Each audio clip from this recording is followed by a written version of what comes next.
Hey, how are you? Matt Heisler here, and today we're going to talk about whether or not you should buy one-bedroom condos, either for yourself to live in or for investment. I mean, ultimately, when you buy real estate, whether you're going to live in it or not, it's an investment for you. That's why we buy it instead of rent, because we're hoping that the price will go up. So, one bedrooms are kind of in a squirrely little part of the market. And so I just noticed some stuff about them, and I think a lot of other people wouldn't necessarily notice it. So I figured I'd share that with you. So one bedrooms versus two bedrooms. Most people know, a one bedroom is going to have less space. It's going to be a lower price, right?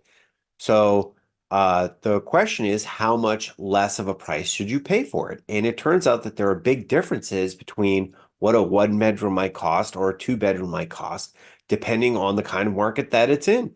If it's in a very hot seller's market, then the gap closes. And if it's in a very soft seller's market or a buyer's market, then the gap can be quite wide. So you should really sort of understand this before buying a one bedroom because it means that you're sort of going to be pegging, you're going to be tied to the real estate cycle there of the ups and the downs, and you want to make sure that you're getting on the right side of it. And so I hope you'll stick around for the whole video as we talk about how to get in and how to get out of one bedroom units. For those who haven't met me, I am Matt Heisler. I am the broker owner of Vanderbilt Properties. I have 23 years of selling real estate in Massachusetts, and I'm not an attorney and I'm not a lender. But you should watch this video all the way to the end if you're thinking about buying investment property or a one-bedroom condo in Massachusetts, as I can definitely help you. And of course, at the end of the video, you'll see some clues to get my discount, and that's worth watching the video for. So if you buy a one bedroom in a seller's market, typically what you're going to see for pricing differences between one and two bedrooms, and the easiest way to do this comparison is by looking at buildings that have both kinds of units. Then you find a couple that are in the same condition, and then you look at the differences in pricing. But in a really hot market, the difference is often as little as 10 to 15%, sometimes even less. But 10 to 15% is what I would say is an average ballpark in an up market. When you rent them, you'll also see that the rents are usually not much more than 20% apart. Can you get more rent for a two bedroom? Absolutely, you can. Two bedrooms are more desirable, but you can get pretty decent rent for a one bedroom as long as there aren't a ton of rentals. So, what happens when the market reverses and the market's going the other way? Well, in a buyer's market, so the pricing differences between one bedrooms and two bedrooms can be 30 to 40%.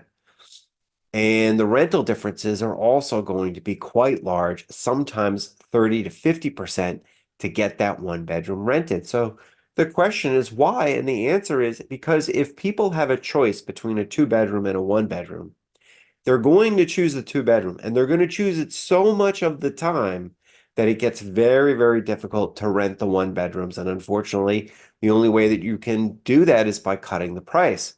So, you just really need to be conscious of the fact that folks that are looking at one and two bedroom properties are going to pick a two bedroom property as long as they can financially do so. And at the end of the day, the number of one bedroom properties that are out there far exceeds, in most cases, the number of people who want those properties.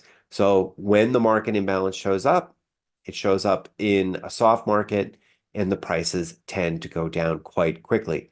So if you've invested in a one bedroom property, you may find that it's all of a sudden very difficult to get the rent that you just got 6 months ago, 12 months ago. All of a sudden, that's very hard to get. And that tells you that that rental prices are on the decline and they could fall quite a bit. And if you try to sell an investment property and the rents are going down, you're going to find that you're not going to make quite as much on it as you would like. So it can hurt you whether you're selling or as an investment or as a purchase. You can watch a lot of your equity get wiped out if the market turns and you're still holding on to it. So I'm sure you're out there saying, it can't really make that much difference, Matt. I, but it can, right? It can. So if you go through the historical data in Massachusetts during the last downturn, you will see that the gap between two bedrooms and one bedrooms, both for rent and for sale, was about 50%. And of course, that gap is closed up to the 10, 15% that I mentioned earlier. So if I wanted to look to see if that gap was starting to reappear, where would I look? And so I know the Austin market is struggling a bit. that prices have been falling down in Austin. So I figured the rental market would be pretty soft there. And if you go look, you go right onto apartments.com and the information's a little muddled, but basically one bedrooms, really nice ones, are around 1,500 a month. And two bedrooms are somewhere between 2,000, 2,200 a month.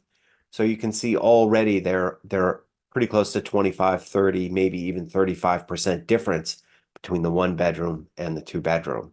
So that's all it takes in the soft market. I can almost guarantee you 2 years ago, 3 years ago, that gap was not there, but it is now. And that's because people are renting the two bedrooms and leaving the one bedrooms alone. So just a real world example for you, something you can go check out yourself if you want to go see. And I recommend to people is that they know the cycle. It's not that one bedrooms are bad, but if you're in a buyer's market, scoop them up. You are getting them super cheap. And when the market heats up and becomes more of a seller's market, then the rents are going to go up, the appreciation is going to go up, and all of that's going to happen faster than the market itself. So that's a really great time to buy one bedroom properties. But if the market is hot and there's not a lot of available rentals, then you probably don't want to do that. Okay. And you definitely don't want to do it if the market is softening, which it is now. It's a long way from soft, but it is softening.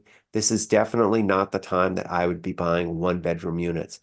If I couldn't afford the two-bedroom unit, I'd continue to save some cash or wait until the one bedrooms were trading at a significant discount to the two bedrooms, and I sort of felt like the bottom was here.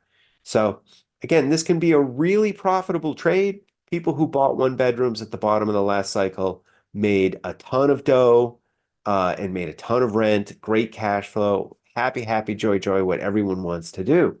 But if you do it now, I'm not really sure you're going to be singing that same song. So that would be my caution for you. And I hope you enjoyed this video. And I hope to see you next time.